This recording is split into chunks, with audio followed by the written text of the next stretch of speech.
Disruptors. I have a special guest. His name is Chef Christian Fischer. He comes to us from just outside of Hartford, Connecticut, in Kensington, Connecticut, and he is the CEO of Fisher Research Group. Now, Chef, uh, first, welcome to the show. I appreciate you being here Yeah, with us I'm today. happy to be here. Man, I I was love looking work. forward to this. Yeah, I love working with chefs. You know a little bit about my background. We've spoken before in your show, and I got to ask you a question. Sure. As a chef, this is always a tricky question, maybe sometimes for a chef to answer in their own market. What is your favorite place to take a client out? Some of your clients coming in, maybe in from overseas, because you work with a lot of people overseas, and you can take them to lunch, maybe breakfast, lunch, or dinner. Where are you taking them to close the deal to get the Oh, business wait, done? that's a really good question. So for me, I learned a very long time ago when we do that. So we're really specific and we're looking out for the clients. So for me, sometimes it's not how great the food is. I'm more interested in atmosphere and I'm very interested in how easy is the food to eat. I learned that going to a poke place or a taco place where you need to use your fingers, not a great place to bring a client, Mhm. maybe after you sign the deal. So I always go really safe. I go Italian, classical French, and we have a place not far from here. It's called Word. It's a French place. I bring clients there all the time. They have a great Mhm. wine selection. The service is phenomenal, much better than their food. Mhm. And they always have a great way for me. I just give them a heads up when I get there and say, hey, I'm bringing in a client. Can you make sure you pay a little extra attention to them? And for me, that seems to I work. So like that. hopefully none of Y my clients is listening because that's my secret weapon.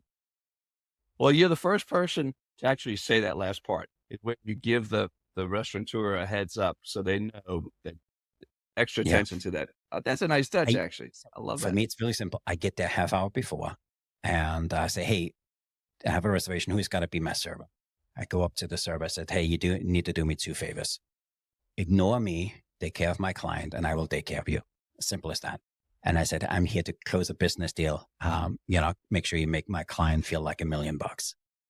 And Works all. that's the key. That's the key, and they remember that. I one of the chefs I worked with here in New Orleans for many years, brought my staff there for Christmas, and I'll never forget this. And it's how they make I can't tell you what we had for lunch, but I can tell you what we had for dessert Mm-hmm. because he wanted to make a impression on my whole team.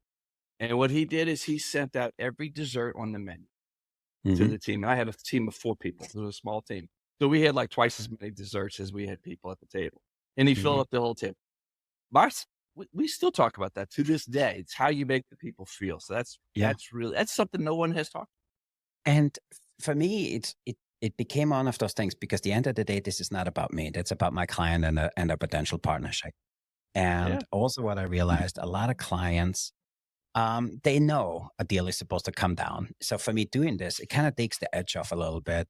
Yeah. And who doesn't like to be pampered? So if I tell the staff Love ahead of it. time, hey, just do me a favor and I take care of you. And I go to these places a lot. So I kind of know the service and say, hey, and they know already, oh, you got another one? Yes. You got another one. And so it's kind of great. So for me, also what I love about that, I never realized until one client said to me once, he says, this was the most amazing dinner, not just the way the service was. And he was, kind of raving how great the service was. And he said, he says, I loved how they connected with you. You obviously come here a lot. And there was just, I would have never known, it was like really, he kind of confirmed what I wanted to do. And where he was saying they were really polite. They didn't say, oh, you come here all the time. You want to have a beer kind of thing. They said, hey, Yeah. It's he the said it was just a great experience. And for me, that's exactly what we're going for. So that's for me, one of the places I will go And what's because the of name of that. that place again? What's the name of Our, that place again? So our word, it's in West Hartford. If you ever want to go to French, it's right in the center of West Hartford. Um, just tell them I sent you. But they have amazing French food. They do an amazing job. Service is exquisite. And just the atmosphere is great. love that. And I'll mention the chef. His name was Chef Torrey McPhail, but he was with he has since gone on to Bozeman, Montana, but he was the executive chef at Commander's Palace, which is the iconic one of the iconic restaurants here in New Orleans. And people People need to. That's a great message. I love that message. It goes Thank you. back to Angela Meyer's Angela, what's her name? The she's famous for the quote. It's not what people. It's how you make people feel is what people Yeah. remember. I'm And paraphrasing that. and so for me too, you gotta understand, sharing a meal, I think, is very personal. And for me, because a meal can tell a lot about you, the way you Yeah. treat the staff. Hey, can you hold the butter? I know this person is health conscious. Hey, I'm not going to drink tonight or whatever it is. So for me, taking somebody to dinner is not just for us to close the deal. It's for me to learn more about them. Again, for me, doing dinner with anybody or lunch in that case, it's a very personal thing. And for me, I just you learn a lot about how people act and how people behave in a restaurant. It gives you a great insight of who they are as a person. I love that. All right. Speaking of appreciating people, who or it may be a video or what, but who or what are you grateful for that helped you get you where you are today? There's too many people to count. But for me, why I do what I do is because of my family. And you know my story. I've adopted children, and my children are special needs. And they were older as we adopted them because we knew nobody will adopt them because of their medical history. And for me, when I peel it all back, the reason I do what I do is because I want my kids to have choices. For me, it goes back. My kids never had the choice that, their parents or their parents chose to give them up for adoption. They had never a choice which orphanage they get into. They never had a choice on how they were treated, and that they had never a choice what they want to eat for dinner or what they want to do for lunch or who they want to hang out with. They never had a choice that there's a person looking different, sounding different, smelling different, taking them, put them on a plane and bring it to a whole different country. So for me, if I peel it back, and the people I'm really grateful for is my family and my kids. And because for me, I learned the biggest life lessons doing this for my kids. So at the end of the day, I want my kids and my family to have choices. And that's why I do what I do. I love it. All right. Well, that's well said. We're going to use that as the perfect segue because what you do is intriguing to me. And working with chefs is always a pleasure because the passion that you all bring to the business. But it's more than just having a passion; it's knowing how to run the business. And you got some Yeah. incredible chefs who do not make good operators. You got some, they are phenomenal. They can make anything taste good, just about. But it's still at the end of the day, running a restaurant is one of the toughest businesses there is on planet Earth. So let's talk about your role, a little bit about your company, the background in your company, the Fisher Research Group, and how and let's guide people. Let's give some people some guidance on some of the key things that you drive home when you're talking to Uh, folks. Yeah, so I love that. By the way, that's a great question, and hopefully, I do the question justice with my answer. So for me, Fisher Research Group, it doesn't really mean anything, and so the reason we came up with Fisher Research Group was because for me, when I have a conversation with you, I research. But by nature, I'm a researcher. That was always my thing.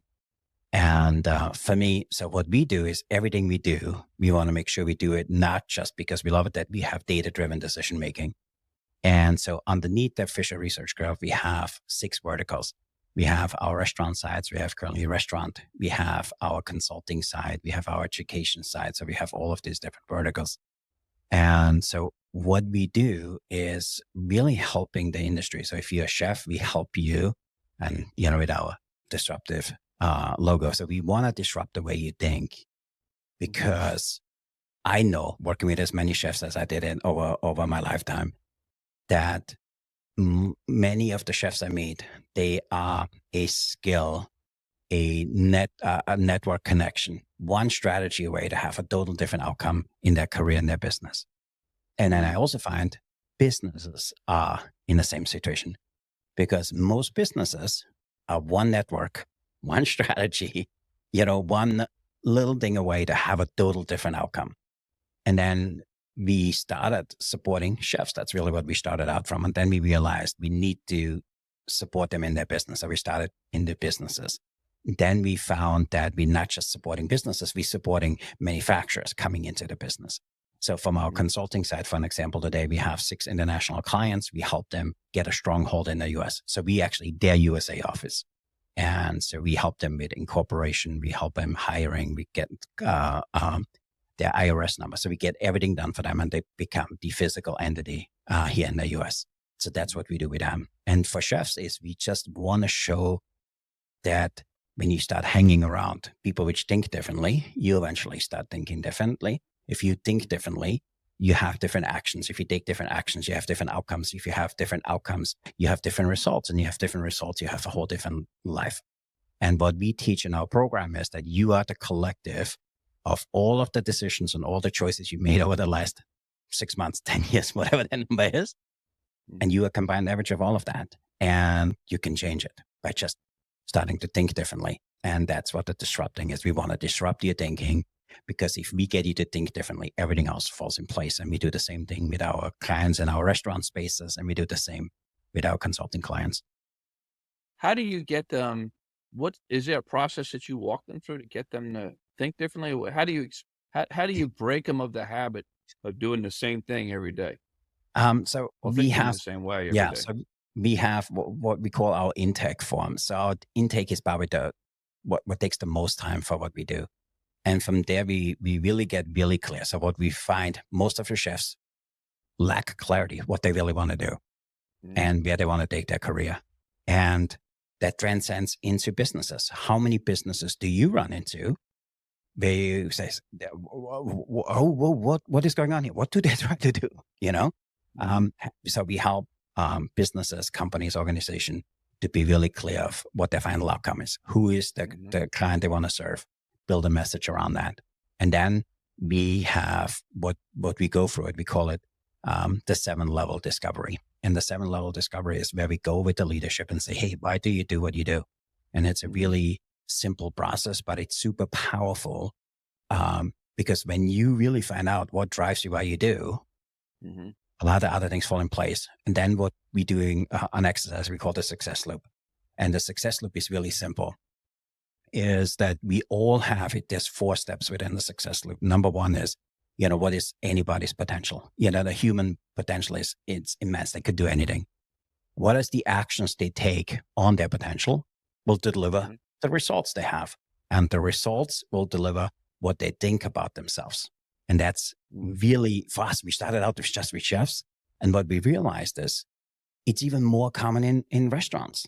How often have you gone to a restaurant where you see the owner working harder than the employees because he knows financially he needs to make that contribution to the business? By that, forgets really what he's in business for. So his potential to a local restaurant. We just did this exercise a few days ago. A local restaurant. The chef is immensely great in Mexican cuisine. I think he's the best kept secret in the area. He looks at Mexican cuisine differently. He grew up as a Mexican American, so there's that American influence, that New cuisine influence. But he also is a classical French trained chef. But the way he looks at Mexican food is, he says there's nobody who really knows how to elevate Mexican food, and he's immensely good at it. When you go there, fantastic, just the way he runs the kitchen and everything else. But his marketing and the message he sends to the marketplace is not what it is. People come there expecting Mexican food, and they says, I don't know what's going on here. I'd never seen my fajita look like that, And then the service staff are really not trained to deliver his message. And therefore, I always tell him, hey, your potential to have the best restaurant in the area around Mexican cuisine is immense. You can do it. The actions you take is that it's just you. Your staff is not trained. Your customer is not trained. And therefore, your results you get is that people come and pushing back and said, you're expensive. It's not really Mexican food anymore because you never mentioned that. And therefore, you think you are a failure in the industry. That's not what it is. So kind of repivoting that. So that's what we call the success loop. And then we do, the next one for us is we need to get you around people which start thinking like you. Let me ask you for an example. Do you have kids? I do not. Okay. I do not have Do you, children. do you have siblings which have kids? I do not. Do you have friends who have kids? Yes, I Really? do.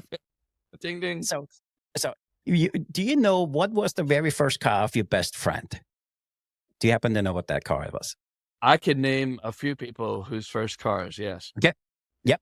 So now when you look at your friend, their kid probably drives a nicer car than he did at that age. Mhm. And it's a very simple knowledge that we will do more for others than we do for ourselves. So if you around people which hold you to account and that they are to support, you will rise to the level if you like it or not. And if not, you will not be part of that group because it feels like a disruption for you. So we all need somebody who sees in us what we don't see in ourselves. And being part of a group, if you want to call it a mastermind or an advisory board, it doesn't really matter what name you give it, but we all need people which see in us what we don't see in ourselves. So if I'm really clear where you want to go, I find out real why I'm doing it. And now I know what is holding me back. I know exactly what are the skills I need to learn. What are some of the Yeah. systems I need to acquire and who do I need to partner with? And for me, that's the 4 steps to any successful business. I love that. I'm gonna touch on a couple things. Jim Rohn, his quote, "You are the average of the 5 people you hang around with most," and that's so true. I mean, and the opposite is true. They can either lift you up or they can tear you Mhm. down. I mean, they'll drag you down, I should say, and you won't even realize it's happening I, because it's I, happening in slow I motion. love that. And then the spirit of Mr. Jim Rohn, he's also the guy which says, hey, work harder on yourself than you work on your business. Yeah, Because for you to things to get better, you need to get better. yeah. And it's so true. Yeah, I love that. And also I love the fact that you start with getting the clarity, but what is it's so they understand their potential. And when people see potential, that powers I love saying this, potential powers progress. Yeah, I love that. It I love that. really does. And then that's where you have your action steps and it just unfolds. It becomes a loop, a circular loop, and it does power the progress. It keeps going. It Mhm. keeps the ball Yeah. moving forward. If you don't feel like you're moving forward, what do you want to do? You want to go backwards. So, Yeah. I love that. So when you get somebody in expanding people's network, how do you or you just is there how do you do that? How do you get people to do Yeah. that? I'm So curious. we have the simple thing. I always said, look around your network, and hopefully none of my friends hear this. You put them into one of 3 buckets. Okay. You do bucket 1 is when I need somebody to agree with me because I'm feeling self-pity, this is the person I call. The second bucket Gotcha. is if I need somebody to lift me up and somebody who encourages me, this is the person I call. And then the Great. third bucket I value their friendship. I value their input, but those guys know so many people I don't know and they are connectors. So you put people Yeah. in 3 buckets. And for me, I know I know exactly if my day doesn't go the way I know it should have gone, I know exactly Mhm. who I could call because they say, Christian, you work so hard. It's not fair. They're not looking out for getting self-pity. Yeah. But I also have a group of friends. When I call them, they say, okay, Christian, you know what? You just got to suck it up, take a hard look at what didn't work today and make sure you don't make the same mistake tomorrow. I don't like those people, but you need those people, You need them. And Yeah. yeah, and those are the people I call when I say, hey, let me ask you something. This happened today. Why do you think you know me? Mhm. So is that. And then the final thing to overlay it is it's called the 5 friends law. Have you ever heard of that? Okay. No, but I would like to So hear about that. That's it's really interesting. simple. Wow. So we do this as part of our exercise with the intake. We want you to go to buy 5 really good friends, and Mhm. the good friends need to be really good friends. They can't be family or relatives because we found it doesn't work with that. So, and it's really simple. You sit down with them and say, hey, I'm with you, saying, hey, I want to really appreciate our friendship. Can you honestly tell me why we're friends? And so Wow. my very first friend, his name is Jason. And so I did this with Jason, and he says, you, the only chef I know. Okay. I was like, come on, why are we really friends? And he says, because the goofiest guy I know. Okay. And he says, you're so easy to make fun of because for 60% of your life, you wear an apron as a chef, you wear clogs. He says, that's easy to make fun of. And I was like, geez, why are we really friends? And then we kind of go this down and we ask this question 7 times. And at 7 times, he says, you know why, Christian? When I have a bad day and I talk to you, you have that innate ability to make me feel better. And you never realize that. And I Wow. was like, it was, by the way, it's not an easy thing to do. It was for me very hard to hear this from my friends, how they feel about me. Yeah. Somebody else I call, and it went in, and that person, she said to me, Christian, you're the only person I trust. I was like, oh shit, I don't even trust myself. How dare you? Kind of, how we feel about ourselves. Wow.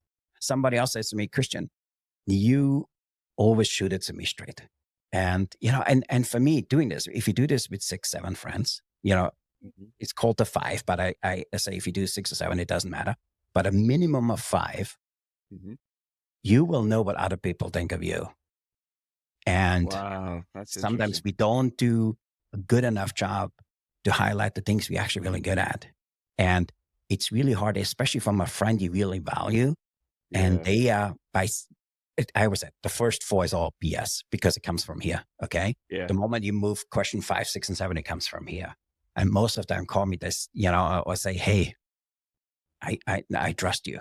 You the guy with the most integrity. And I was like, oh shit, I just let myself down this morning. How do you think I have integrity? Yeah, it was really hard for me to hear.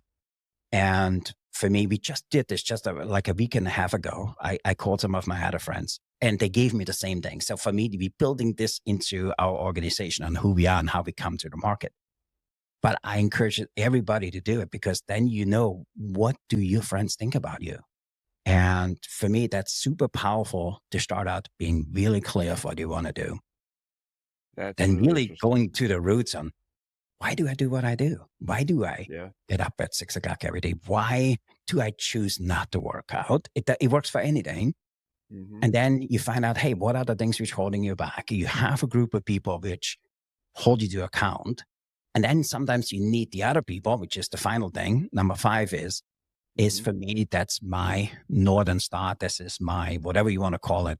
Because I have those actually written in our office on the wall, Mhm. what those 5 things are, because sometimes I need to remind myself, this is who I really am.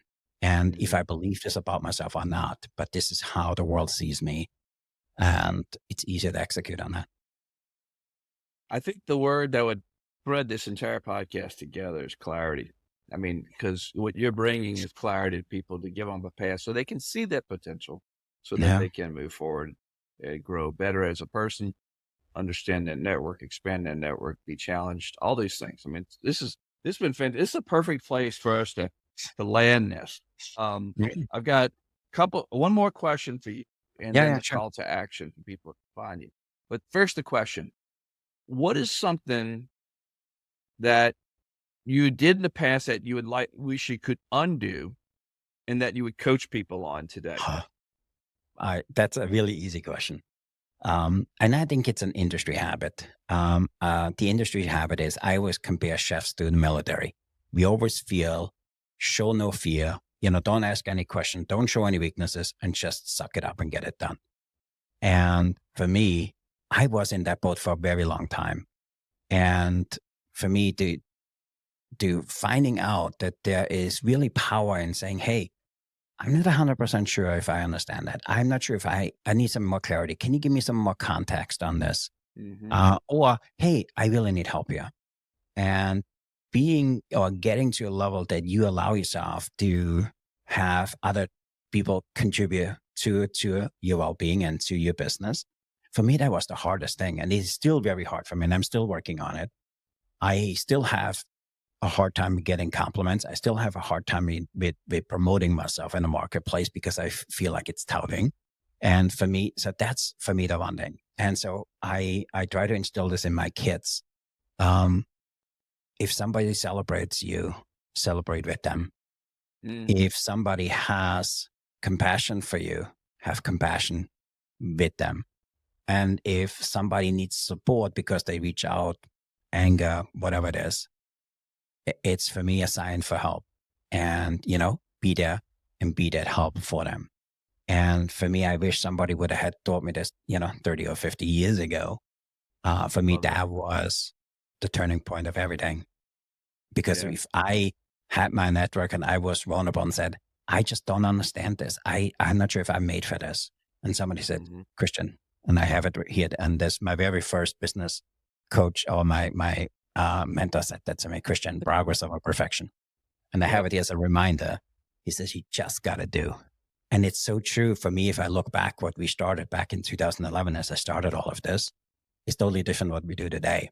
And I know what we're doing 5 years from now will be totally different what we do today, because the more I learn about me and more I learn about the industry and how we can support the industry, we will evolve. And for me, all of this is, we have you create on the back. And for me, create is a reminder every time I'm on a podcast or on a Zoom that we creating conversation. And Yeah. you and I, this conversation, there might be somebody listening today, tomorrow, a year from now, where they said, I never really thought about that. And then maybe I need to have a conversation, because I know and I honestly believe we create in conversation. The chair I'm sitting on, somebody came to somebody and said, I have this amazing idea. I put chairs on wheels. Can you think I have a chair on wheels? And people, this is mind blowing. Why would you put wheels on a chair? And not only that, I have it reclined and it has arms you can adjust. And people said, this is just mind blowing. This is crazy, And then there was somebody else who said, this is amazing. I want to build that chair with you. And for me, we created conversation. And if people don't know what you're up to, people can support you. If That's right. people don't know what you're struggling with, people can support you. And if people don't know what you love to celebrate, people don't know how to celebrate with you. So we are creating conversation. That's my reminder. At the end of the day, it's all about conversation and create a new life, create a new relationship, and create a new impact in anything you do. I love that. What people don't see, what happens with podcasters like yourself and myself, is the conversation that we had, that 20-minute plus conversation we had before this, just talking based off our previous conversation. And then that led to some creative ideas when we're talking about doing going forward. So I love it. All right. Call to action. How do people find you? What's the best way for people to find you? So everything, if you go to christianjfischer.com, we have all of our stuff out there. We are on the Christian J. Fischer on Facebook, LinkedIn, TikTok. We everywhere. Just hit us up. Tell us that or they met us through you, and we will make sure we take care of them. And we're here to support. So if you ever need anything, we only a phone call or a DM away. Chef, I appreciate your time here, folks. Chef, I'll have you link the main links to us on the landing page for this podcast. And I really do appreciate your insights. It's very helpful. Some very wise insights. I love it. I really appreciate it. Thanks for having me. Yes, sir. Thank you. All right, folks, that's a wrap with Chef Christian. And I'm smiling because we spoke for another 20 minutes, making connections because of my background working with chefs and restaurateurs and all of his connections. And there's going to be some introductions we're going to both be making to each other, to folks. And that's, there's an episode where I was interviewed where we talk about the power of podcasting. That's what this is about. It's the relationships that we build and the human connection that you build. And it's amazing. There's a handful of people I've interviewed where I have really stayed in touch with for a couple of years now. And those relationships keep building. And you run into these folks and you get to know them. And that's what's so cool. And what he's talking about is building your network around you of the right people in your community. And that's really important. Now, we also talk about franchising because he understands the franchising world. And I want to share my new book, Your First Franchise Roadmap. And since you've been sticking around this long, not only do I want to, I'm sharing the book with you, I'd like to gift you a copy of Your First Franchise Roadmap. Go to yourfirstfranchise.com, yourfirstfranchise.com, and I'll send you a digital copy. If you'd like a paperback version of this book, because people like to write in margins, you can check it out on Amazon, and profits go to Make-A-Wish Foundation. So thank you for being here. Make sure that you like, subscribe, hit the bell, and you know the drill. Be intentional and make today a great day. Bye-bye.